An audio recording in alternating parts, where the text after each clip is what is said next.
સુરતમાં ભાઈએ ભાઈની કરેલ હત્યાના આરોપીની ધરપકડ કરી કાયદેસરની કાર્યવાહી કરતી ઉધના પોલીસ।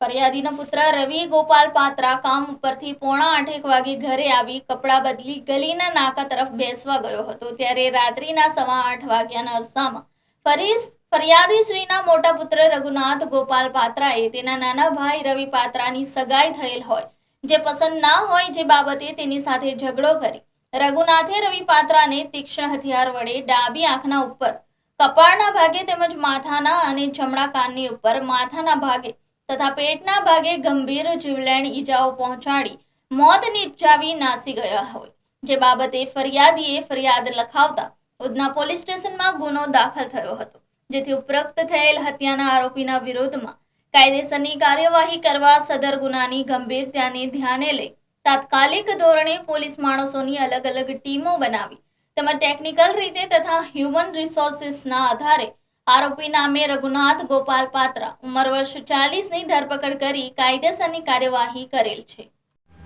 વિસ્તારમાં કોઈ મર્ડરના આરોપી ગ્રેપ્તાર કરવામાં આવ્યો છે, શું છે વિગત? સુરત શહેરના ઉધના પોલીસ સ્ટેશન વિસ્તારમાં 3 દિવસ પહેલાં હત્યાનો એક બનાવ બન્યો હતો। આ બનાવ પ્રભુનગર સોસાયટી BRC પાસે બન્યો હતો। આ બનાવમાં સગા મોટા ભાઈ રઘુનાથ પાત્રાએ પોતાના નાના ભાઈ રવિ પાત્રાને તીક્ષ્ણ હથિયારના ઘા મારી અને હત્યા નિપજાવી હતી।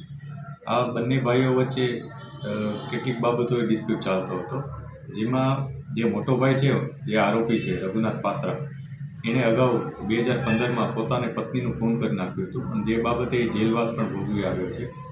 અત્યારે જામીન ઉપર હતો। આ દરમિયાન એને પોતાના નાના ભાઈ સાથે અણબનાવ હતો। એના નાના ભાઈની સગાઈ થઈ ગઈ હતી અને ટૂંક સમયમાં એના મેરેજ હતા। પોતાના નાના ભાઈના મેરેજ થવાના છે અને પોતાના બાકી છે એ બાબતે એને સતત મન દુઃખ થતું હતું અને વારંવાર તેઓ વચ્ચે ઝઘડા થતા હતા। પરિવારમાં પણ એ ઝઘડા કરતો હતો।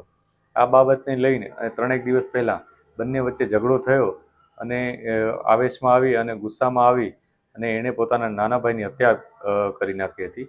એણે પોતાના નાના ભાઈને તીક્ષ્ણ હથિયારના ઘા વડે આંખ ઉપર, મોઢા ઉપર અને છાતીના ભાગે અને પેટના ભાગે ઈજા પહોંચાડી અને હત્યા નિપજાવી હતી। હત્યા નિપજાવીને તે ત્યાંથી ભાગી ગયો હતો। એનો મોબાઈલ પણ સ્વિચ ઓફ થઈ ગયો હતો। પોલીસ ખૂબ જ અલગ અલગ વિસ્તારોમાં કોમ્બિંગ કરી, અલગ અલગ વિસ્તારોમાં તપાસ કરી અને એની શોધખોળ કરી રહી હતી અને સુરત શહેરના ઉધના પોલીસ સ્ટેશનની અલગ અલગ ટીમોએ પણ આ કામગીરી આદરેલ હતી અને ખૂબ જ મહેનત બાદ ગઈકાલે આ આરોપી મળી આવ્યો હતો અને એની ધરપકડ કરવામાં આવી છે અને આગળની કાર્યવાહી શરૂ કરવામાં આવી છે। અત્યારે જે માહિતી છે પોલીસ પાસે એ મુજબ આ જે મોટા ભાઈ છે એને પોતાના પત્ની ન હોવાતું અને આ નાના ભાઈની નવા પત્ની આવનાર હોવાનું બાબતનું મુખ્ય દુઃખ હતું અને એ બાબતને લઈને બંને વચ્ચે આ ઉપરાંત એવી પણ માહિતી કે પોતાના જે પ્રોપર્ટી છે પોતાના પેરેન્ટ્સની, એ પેરેન્ટ્સની પ્રોપર્ટીમાંથી કેટલીક પ્રોપર્ટી એને નહીં મળે અને કેમ કે નાના ભાઈની લગ્ન થનાર છે અને પછી એના સંતાનોને ને નાના ભાઈને આ પ્રોપર્ટી મળશે એવી પણ એક જાતની દહેશત એને હતી। એવી પણ એ વિચારોથી પીડાતો હતો અને આ બાબતને લઈને પણ બંને વચ્ચે અવારનવાર ઝઘડા થતા હતા અને આ ઝઘડાઓના પરિણામ સ્વરૂપે 3 દિવસ પહેલાં તેણે પોતાના નાના ભાઈની હત્યા નિપજાવી હતી। Bureau report Janadesh news Surat.